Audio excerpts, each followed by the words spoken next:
Next update విషయానికి వద్దాం. పలాసలో political heat ఏ క్షణంలోనైనా మారచ్చు. సీదిరి అప్పలరాజు అరెస్టుతో ఇక్కడ రాజకీయం కాక మీద ఉంది. పక్కా కక్ష సాధింపే అని వైసీపీ నేతలు రోడ్డెక్కుతుంటే చట్టం తన పని తాను చేసుకుపోతుందని కూటమి నేతలు కౌంటర్ ఇస్తున్నారు.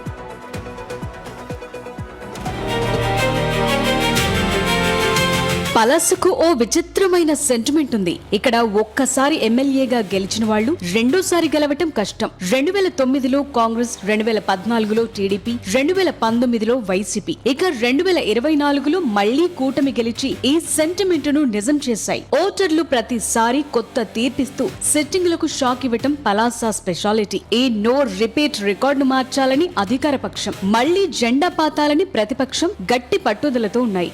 అందుకే ఎన్నికలైపోయి 2 ఏళ్లైనా అక్కడ మోడ్ మాత్రం అస్సలు మారలేదు. నిత్యం విమర్శలు, ప్రతి విమర్శలతో నేతలు సవాళ్లు విసురుకుంటున్నారు. క్షేత్రస్థాయిలో వార్తలు ఎంత హాట్ గా ఉన్నాయో సోషల్ మీడియాలో పోస్టుల యుద్ధం అంతకంటే పీక్స్ లో ఉంది.